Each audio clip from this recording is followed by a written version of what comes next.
तो चलिए आगे बढ़ते हैं इस वीडियो के टॉपिक के ऊपर। इसके पहले भी कुछ वीडियोस में पब्लिश कर चुका हूँ। वो वीडियोस अगर अब तक आपने नहीं देखे तो आप चाहिए तो हमारे चैनल के वीडियो सेक्शन में जाकर उन वीडियोस को देख सकते हो। तो यहाँ पर हम डिस्कशन करने वाले सुजलॉन एनर्जी लिमिटेड इस कंपनी के शेयर के बारे में। 52 रुपीज़ के करीब की आज की क्लोजिंग है। हल्की सी तेज़ी इस स्टॉक में आज के दिन हमको देखने को मिल रही है।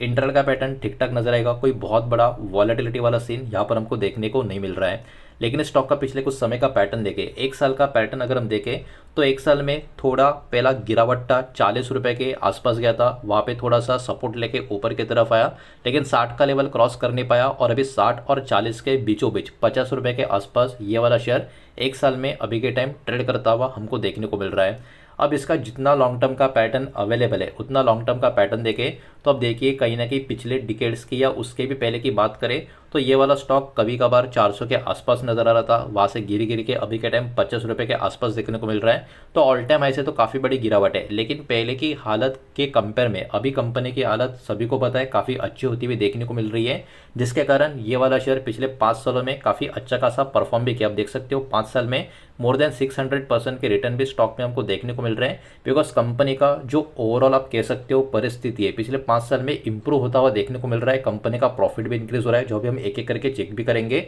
उसका रिफ्लेक्शन स्टॉक में भी काफ़ी अच्छा खासा आता हुआ हमको यहाँ पर देखने को मिल रहा है। तो अभी थोड़ा सा आगे बढ़ते हैं और चेक करते रहे इस कंपनी का बिजनेस। अगर आपको याद होगा कुछ हफ्तों पहले कंपनी ने अपडेट भी दिया था कि वो अभी अपना बिजनेस को एक्सपांड कर रहे हैं। वो मैंने आपको बता भी दिया था, उसको भी एकदम छोटा सा यहाँ पर मैं आपको याद जरूर दिला दूंगा। सबसे पहले सुजलॉन एनर्जी कंपनी का हम बात करें तो इनका ट्रेडिशनल बिजनेस क्या है, विंड टर्बाइंस होता है उनको बिल्ड करना, जो जनरेट करती है इलेक्ट्रिसिटी विंड से। तो ये सबसे पहला इनका मेन ट्रेडिशनल बिजनेस हमको देखने को मिल रहा है। साथ ही साथ कंपनी इंस्टॉल भी करती है टर्बाइंस और मेंटेन करती है कस्टमर्स के लिए बहुत सारे सालों के लिए। मतलब मेंटेनिंग का भी कामकाज इसके अंतर्गत आपको यहाँ पर देखने को मिलता है। ज़्यादा करके इनका जो बिजनेस होता है वो सप्लाइंग का होता है, इसके थ्रू ही इनको बेनिफिट ज़्यादा होता है। और एक complete wind power project supply करते हुए आपको देखने को मिलेंगे कंपनीज के लिए और यूटिलिटीज़ के लिए। तो ये इनका मेन बिजनेस का फंडा आपको नजर आएगा। और जो पिछले कुछ समय में मैंने आपको बात बताई थी कि कंपनी अभी के टाइम अपना सिर्फ और सिर्फ ट्रेडिशनल बिजनेस जो है ना विंड टर्बाइन का, उसके ऊपर ही फोकस करके नहीं बैठी है। समय के साथ साथ कंपनी भी अपने आप को बदलने का पूरा कोशिश कर रही है और उसके लिए प्लान भी इन्होंने जनरेट कर लिया है। और कंपनी अभी अपने आप को एक्सपांड कर रही है एक ब्रॉडर रिन्यूएबल एनर्जी का सॉल्यूशंस में, जिसमें सोलर और एनर्जी स्टोरेज का कैटेगरी भी हमको देखने को मिलेगा। तो कहीं ना कहीं कंपनी समय के साथ अपने आप को जो बदल रही है, ये अभी के लिए नहीं लेकिन फ्यूचर के लिए बहुत ही बड़ा टर्निंग पॉइंट इस कंपनी के लिए साबित हो सकता है।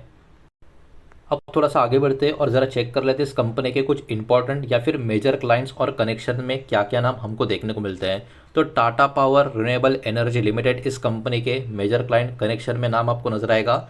Techno electric and engineering company, ये नाम भी यहाँ पर आपको देखने को मिल रहा है। मालपानी ग्रुप की बात करें, इनका भी नाम यहाँ पर आपको नजर आएगा। उसके बाद देखो L&T group, Larsen and Toubro की बात करें, इसमें सिलेक्टेड प्रोजेक्ट्स यहाँ पर लिखे हैं, मतलब कुछ कुछ प्रोजेक्ट्स के लिए L&T के साथ भी कंपनी का काफ़ी तगड़ा क्लाइंट कनेक्शन यहाँ पर आपको देखने को मिलेगा। अलग अलग कमर्शियल इंडस्ट्रियल कंपनीज, साथ ही साथ जो IPPs होते हैं मतलब इंडिपेंडेंट पावर प्रोड्यूसर्स, और अलग अलग राज्यों के जो इलेक्ट्रिसिटी यूटिलिटीज़ होती है वहाँ पर भी कंपनी के क्लाइंट्स और कनेक्शंस आपको यहाँ पर दिखाई देंगे। तो देखिए यहाँ पर एक बात एकदम क्लियर हो जाती है, कंपनी का जो अभी का बिजनेस है वो कहीं ना कि क्लीन एनर्जी, ग्रीन एनर्जी या एनर्जी कैटेगरी से हमको देखने को मिल रहा है। अब इसके कारण कंपनी के लिए जो फ्यूचर ग्रोथ का थीम है वो काफ़ी बड़े रेंज में हमको यहाँ पर देखने को मिलता है। इसके कारण सुजलॉन का जो कनेक्शन है लॉन्ग टर्म ग्रोथ का बड़ा बड़ा थीम के साथ आपको नज़र आ सकता है, जिसमें renewable energy, wind energy, green energy, net zero energy transition, infrastructure, grid modernisation, उसके बाद हाइब्रिड रिन्यूएबल के प्रोजेक्ट्स, बैटरी एनर्जी स्टोरेज जहाँ पर कंपनी अभी अपने आप को एक्सपांड भी कर रही है, ग्रीन हाइड्रोजन और AI ड्रिवन डेटा सेंटर जो होता है फ्यूचर इलेक्ट्रिसिटी का डिमांड जो यहाँ पर मैनेज किया जा रहा है, बढ़ाने का कोशिश किया जा रहा है, उसका कनेक्शन, और इंडस्ट्री का जो डीकार्बोनाइजेशन के ऊपर फोकस है। इसके वजह से कंपनी का जो फ्यूचर ग्रोथ का थीम का जो रेंज है वो काफ़ी बड़ा हमको यहाँ पर देखने को मिल रहा है। और दोस्तों इसके पहले अभी जो हमने पॉइंट देखा था कंपनी के क्लाइंट्स और कनेक्शन का, उसमें एक पॉइंट था कंपनी का जो क्लाइंट कनेक्शन है वो बड़े बड़े कमर्शियल इंडस्ट्रियल कस्टमर के साथ भी है। उसमें कौन से कैटेगरी से ये भी ज़रा देख लो, स्टील है, सीमेंट है, मेटल है, केमिकल है और मैन्युफैक्चरिंग है। मतलब कंपनी का जो ओवरऑल एक्सपोजर है इंडस्ट्री का वो भी काफ़ी बढ़िया हमको यहाँ पर देखने को मिलता है। तो अभी चलिए थोड़ा सा आगे बढ़ते हैं और भी कुछ डेटा इस कंपनी का जो है उसको थोड़ा चेक कर लेते हैं। लेकिन उसके पहले वीडियो को लाइक कर देना, वीडियो को शेयर कर देना। पहली बार चैनल पर आ चुके हो तो चैनल को भी सब्सक्राइब जरूर कर देना। अब देखिए कंपनी का मार्केट कैप काफ़ी ह्यूज आपको नजर आएगा। 70,908 करोड़ के आसपास का कंपनी का मार्केट कैप है। Higher mid cap, lower large cap या बॉर्डर की कंपनी आपको देखने को मिलेगी। जो मिड कैप लार्ज कैप का मार्केट कैप का बॉर्डर होता है उसके पास काफ़ी मिलेगी। लेकिन प्रॉपरली देखा जाए तो ये मिड कैप है, लेकिन हायर मिड कैप और लोअर लार्ज कैप टाइप की कंपनी अभी के टाइम ये हमको देखने को मिल रही है। स्टॉक का जो पी है वो अभी के टाइम 22.4 के करीब यहाँ पर हमको देखने को मिल रहा है। और इसके सामने इंडस्ट्री का पी की अगर हम बात करें वो अराउंड 38 के आसपास नजर आ रहा है। मतलब जितना इंडस्ट्री में डिमांड चल रहा है, स्टॉक का डिमांड कंपेयर टू इंडस्ट्री अभी के टाइम काफ़ी कम देखने को मिल रहा है। तो इसका मतलब मैनेजमेंट और भी बहुत अच्छा खासा वर्क करे, बहुत कुछ बढ़िया और भी करता जाए तो कहीं ना कहीं कंपनी का डिमांड जो इंडस्ट्री का डिमांड है उसको मैच भी करे तो कहीं ना कहीं स्टॉक में भी उसका एक पॉजिटिव इम्पैक्ट आने वाले समय में देखने को मिल सकता है। मतलब पॉसिबिलिटी ग्रोथ की इंडस्ट्री के इम्पैक्ट के वाइज काफ़ी बड़ी इस कंपनी के पास अभी भी बची हुई है। उसके बाद कंपनी का जो टोटल असेट है वो भी 18,900 करोड़ के आसपास का नंबर है, जो कहने की काफ़ी अच्छा नंबर मान के चल सकते हैं। प्लेज परसेंटेज 0 है, मतलब कंपनी के जो प्रमोटर्स है उन्होंने अपना कोई भी शेयर यहाँ पर अपना गिरवी नहीं रखा है। अब थोड़ा सा आगे बढ़ते हैं और चेक कर लेते हैं कंपनी का प्रॉफिट एंड लॉस का स्टेटमेंट कैसे देखने को मिल रहा है। जो भी नंबर होंगे करोड़ में होंगे और कंसोलिडेटेड फिगर्स को ही यहाँ पर हम चेक करेंगे। तो देखिए 5 साल का पैटर्न हमने देखा था जहाँ पर कंपनी का स्टॉक का परफॉर्मेंस काफ़ी अच्छा देखने को मिल रहा था।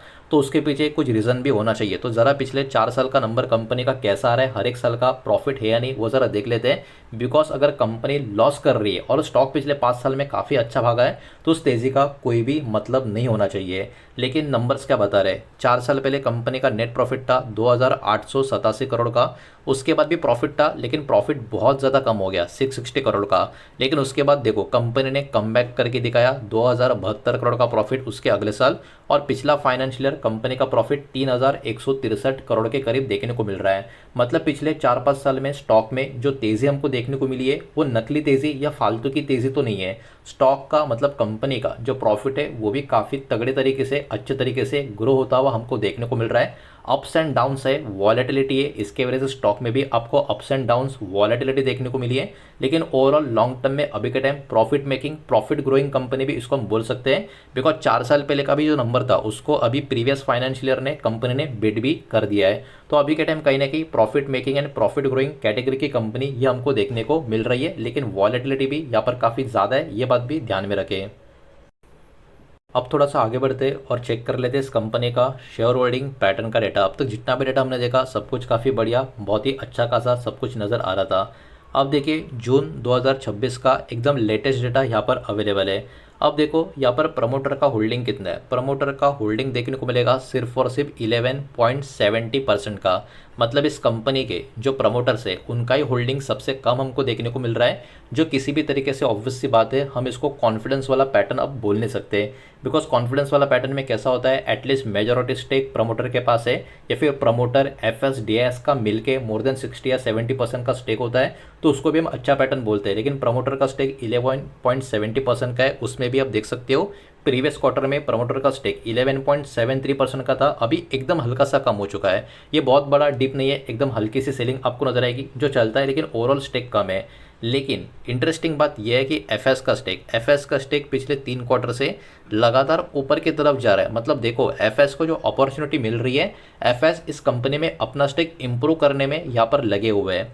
डीआईएस की बात करें तो डीआईएस का स्टेक 9.18 था, अभी सीधा 11.12 के करीब जा चुका है। प्रमोटर ने तो एकदम ना के बराबर का माल ही अपना बेचा है, ऊपर से एफएस ने भी अपने इसमें एडिशन किया है और डीआईएस का तो बहुत ज़्यादा एडिशन हो चुका है। इसका मतलब क्या है, इसका मतलब यहाँ पर पब्लिक ने अपना स्टेक काफ़ी कम कर लिया। पब्लिक का स्टेक देखो 55.29 का था, फिर 55.23 का हो गया और अभी 53.02% का हो गया। मतलब इस स्टॉक में अभी के टाइम पब्लिक धीरे धीरे अपना माल कम कर रही है और एफएस-डीआईएस का स्टेक धीरे धीरे ऊपर की तरफ जा रहा है। तो ओवरऑल यही सारा डेटा इस वीडियो के माध्यम से आपके सामने प्रेजेंट करना था। जो भी डेटा मैंने आपके सामने प्रेजेंट किया है सब कुछ एजुकेशनल, इन्फॉर्मेशनल, न्यूज़ पर्पज़ के हिसाब से ही है। किसी भी तरीके का इन्वेस्टमेंट का एडवाइस या स्टॉक का रिकमेंडेशन मैं आपको दे रहा नहीं हूँ, ना ही मैंने आपको दिया है। इस बात को भी यहाँ पर आप ध्यान में रखें। उम्मीद करता हूँ वीडियो समझ आया होगा, पसंद आया होगा तो वीडियो को लाइक करें, दोस्तों शेयर करें। पहली बार चैनल पर आ चुके हो तो सब्सक्राइब भी कर देना और कोई भी स्टॉक में निवेश करने से पहले खुद की स्टडी रिसर्च ज़रूर करें, फाइनेंशियल एडवाइजर की सलाह ज़रूर लें। मिलते हैं नेक्स्ट वीडियो में, धन्यवाद।